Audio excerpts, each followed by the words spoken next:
Bismillahirrahmanirrahim. Assalamualaikum warahmatullahi wabarakatuh. Alhamdulillah. Alhamdulillahilladzi arsala rasulahu bil huda wa dinil haqq liyudhhirahu 'ala ad-dini kullihi wa kafa billahi shahida. Asyhadu an la ilaha illallah wahdahu la syarika lah. Asyhadu anna Muhammadan 'abduhu wa rasuluhu la nabiyya ba'dah. Allahumma fashalli wa sallim 'ala sayyidina Muhammadin wa 'ala alihi wa ashabihi alladhina yuhsinuna islamuhum wa lam yaf'alu syai'an fariyan amma ba'd. Fa ya ibadallah ittaqullah haqqa tuqatih wa la tamutunna illa wa antum muslimun. Rabbi israh li sadri wa yassir li amri wahlul 'uqdatam min lisani yafqahu qawli. Qala Rasulullah sallallahu alaihi wasallam, "Idan ja'akum man taradawna dinahu wa khuluquhu fazawwajuhu illa taf'alu takun fitnatun fil ardi wa fasadun 'arid." Rawahu Tirmidzi. Ikhwati man rahimakumullah. Sebelumnya saya mohon maaf, mangga bagi semuanya untuk men-like, men-subscribe dan men-komen konten saya kali ini. Kalau misalnya kemarin kita melanjutkan masalah membahas pernikahan. Kalau kemarin kita sudah membahas masalah perempuan-perempuan yang hendaknya kita pilih ya dari kaum laki-laki. Nah, sekarang ya, kita membahas masalah laki-laki mana yang sepantasnya kita bagi perempuan-perempuan itu ya, perempuan-perempuan itu harus memilih laki-laki mana yang menurut ketentuan syariah itu, dan perempuan itu harus paham betul ya. Perempuan mempunyai hak untuk memilih calon suaminya seperti apa. Nah, itu secara garis bawahnya seperti itu. Nah, jadi perempuan juga mempunyai hak untuk memilih calon suami menurut pandangan mereka itu seperti apa. Tentu itu harus disesuaikan dengan koridor ketentuan daripada syariah Islam itu sendiri.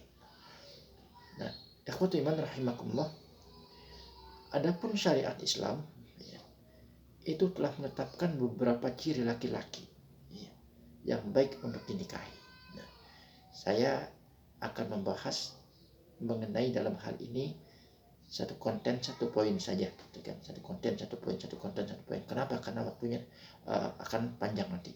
Nah, bagi perempuan ya, itu sekali lagi saya katakan mempunyai hak untuk memilih calon laki-laki. Jadi tidak calon laki-laki memilih laki-laki yang dijadikan calon sebagai suami. Jadi bukan laki-laki saja yang mempunyai hak untuk memilih wanita untuk dijadikan sebagai istri, tapi perempuan juga mempunyai hak untuk memilih laki-laki untuk dijadikan sebagai calon suaminya ya. Adapun syariat Islam, sekali lagi saya mengatakan syariat Islam itu telah menetapkan beberapa ciri laki-laki yang baik untuk dinikahi ya. Yang pertama,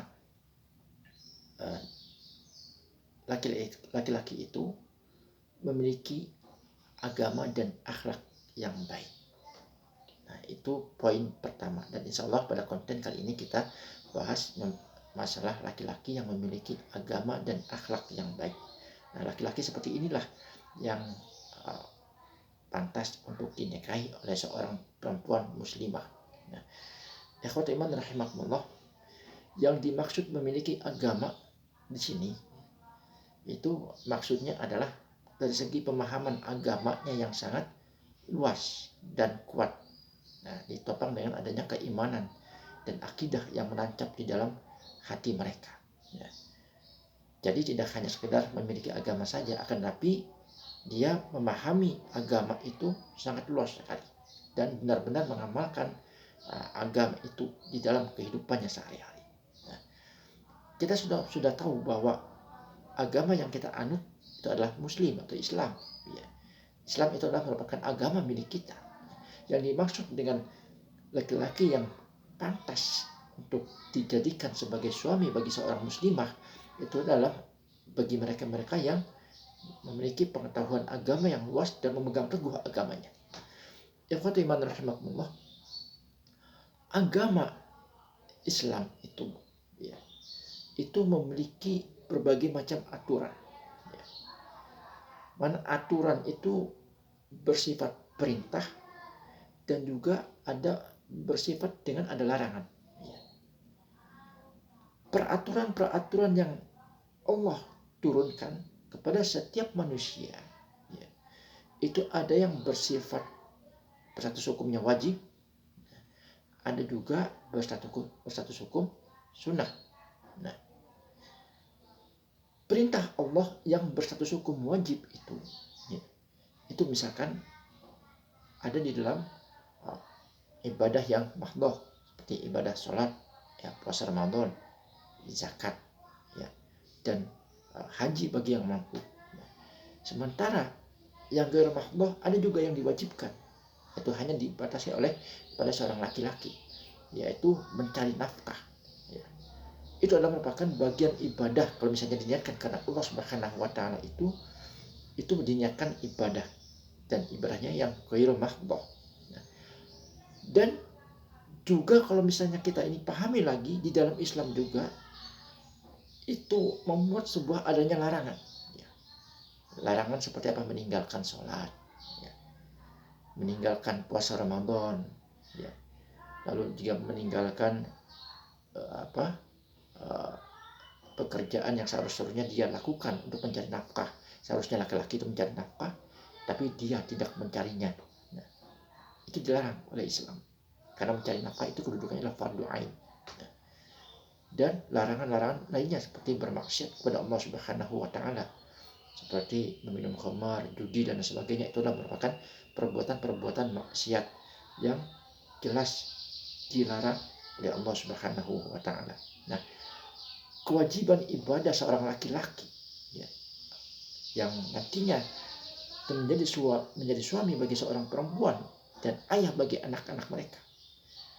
Nah, laki-laki itu harusnya mempunyai pengetahuan yang sangat luas mengenai posisi mereka nanti setelah menikah, yaitu mereka itu menjadi seorang pemimpin di tengah-tengah keluarga mereka. Mereka dapat mengayomi keluarganya dengan ketentuan syariah yang telah menuntunnya. Jadi sesuai dengan ketentuan syariah. Keluarganya diajak untuk taat pada Allah Subhanahu wa taala, ya, dari istrinya, anak-anaknya untuk diajak taat kepada Allah Subhanahu wa taala. Yang dari kecil, sekecil apapun, mulai dari tata cara berpakaian, berbusana yang sesuai dengan koridor syariat itu seperti apa, dan juga melaksanakan ibadah-ibadah yang lainnya seperti kita melaksanakan ibadah sholat, Ramadan, zakat, puasa, dan ibadah haji kalau misalnya kita mampu. Dan juga kita ini menutup aurat, ya, bagi wanita-wanita muslim yang secara syariat itu seperti apa. Nah, laki-laki yang seperti inilah yang nantinya yang bisa diharapkan untuk menjadi sebagai pemimpin di tengah keluarganya. Selain itu, ya, mereka juga mempunyai tanggung jawab yang besar sekali, ya, untuk kehidupan keluarga mereka, yaitu mencari nafkah. Ya, mencari nafkah itu adalah bagian daripada kewajiban yang diemban atau yang dibebankan kepada seorang laki-laki. Ya. Nafkah itu terbagi menjadi dua bagian. Ya. Ada nafkah yang lahir dan ada nafkah batin. Nah, nafkah lahir kita semua sudah mengetahui seperti apa. Nafkah lahir itu kita mencari uang untuk kehidupan, ya, kehidupan di keluarga mereka, keluarga kita, ya, untuk memenuhi kebutuhan anak-anak kita. Misalkan kalau misalnya kita sudah sekolah, untuk membiayai anak kita sekolah untuk sekolah, atau mencari makan, ya, untuk memberi makan kepada anak-anak dan istri kita, lalu juga memberikan pakaian kepada anak dan istri kita. Itu adalah merupakan tanggung jawab daripada suami. Ikhwatu iman rahimakumullah. Selain itu, ya, selain suami itu bertugas mencari nafkah untuk menghidupi keluarga mereka, ya, juga bertugas melaksanakan kewajiban secara sempurna dan membimbing keluarga, ya. Membimbing keluarga itu dalam artian tadi, membimbing keluarga itu taat kepada Allah Subhanahu wa taala.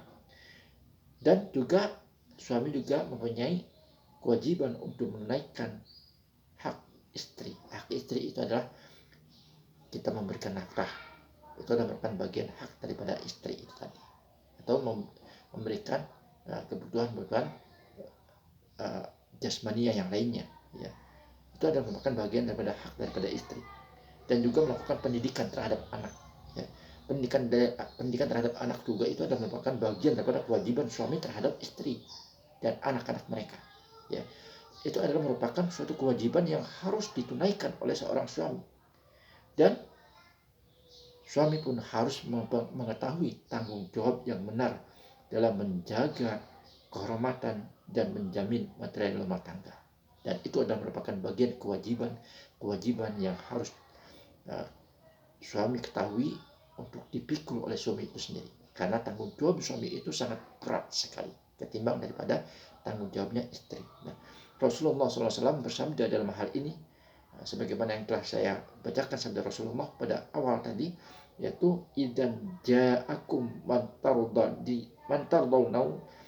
tardau dinahu wa khulaqahu fazawajuhu illa tafa'alu takun fitnatun fil ardi wa fasadun arin. Jika datang melamar kepadamu orang yang engkau ridho akan agama dan akhlaknya, maka nikahlah dengannya. Jika kamu tidak menerima lamaran itu, niscaya terjadi fitnah di bumi dan kerusakan yang meluas. Maka di sini jelas perintah dari Rasulullah SAW, ya, itu kalau misalnya, ya, datang kepada seorang perempuan dan perempuan itu ridho akan agama dan akhlaknya, maka Rasulullah SAW memerintahkan untuk menikah dengan laki-laki itu.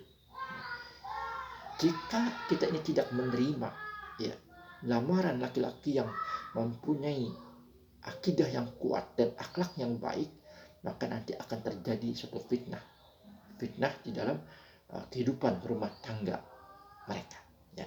Kenapa? Karena kehidupan rumah tangga mereka itu ditopang oleh seorang pemimpin yang tidak memahami dan menguasai agama secara benar dan sempurna, dan itu adalah merupakan menurut daripada baginda Rasulullah SAW. Nah, hal ini diperkuat dengan adanya suatu riwayat, ya. Dulu Hasan bin Ali itu pernah ditanya oleh seorang laki-laki. Orang ini bertanya kepada Hasan bin Ali dengan mengatakan, saya memiliki seorang putri. Siapakah orang yang patut menjadi suaminya menurutmu? Nah, Hasan bin Ali menjawab, seorang laki-laki yang bertakwa kepada Allah, sebab jika ia senang, ia akan sudi menghormatinya, dan jika ia sedang marah, ia tidak suka berbuat zalim kepadanya. Nah, jadi menurut Hasan bin Ali itu mengatakan orang yang patut menjadi suami anak dari orang yang menanyakan ini adalah laki-laki yang bertakwa kepada Allah Subhanahu wa Ta'ala. Takwa itu sudah kita pahami, ya, secara detail seperti apa, ya. Takwa itu adalah orang-orang yang senantiasa melaksanakan semua perintah dari Allah dan juga meninggalkan semua larangan-larangan dari Allah Subhanahu wa Ta'ala. Nah, dan kalau misalnya kita ini, ya, atau mereka yang nantinya akan menjadi suami daripada anaknya ini, dia akan sudi menghormati pada anak perempuannya ini. Dan jika ia sedang marah, atau laki-laki ini sedang marah, maka laki-laki ini tidak akan menzolimi anak perempuannya ini, ya, tidak akan berbuat zolim terhadap perempuan, ya. Sebab berbuat zolim itu adalah merupakan salah satu perbuatan yang dilarang oleh Allah Subhanahu wa Ta'ala. Maka nanti kalau misalnya ada seorang laki-laki yang melamar, ya, perempuan ini, hendaknya, kata Hasan bin Ali, mencari model laki-laki yang seperti ini, yaitu laki-laki yang bertakwa kepada Allah. Sebab kalau misalnya dia ini sedang senang, ia akan sudi, ya, menghormati daripada anak perempuannya ini. Dan jika dia sedang marah, ia tidak akan suka menzoliminya, karena itu merupakan perbuatan yang dilarang oleh Rasulullah SAW dan agama Allah Subhanahu wa Ta'ala. Kalau sudah ketemu semua hal ini, maka perempuan mana yang tidak ya dalam bahasa kasarnya itu kesongsem, ya semuanya pasti mau dengan laki-laki yang seperti ini, apalagi laki-laki yang berwajah tampan, ya, dan kehidupannya diwarnai dengan berbagai macam ketaatan kepada Allah Subhanahu wa taala. Nah, ikhwatu iman rahimakumullah, sebenarnya pasti perempuan-perempuan seperti ini pada menginginkan laki-laki yang seperti ini. Maka kejarlah laki-laki yang uh, bertakwa kepada Allah Subhanahu wa taala. Nah, itu saja yang bisa saya sampaikan.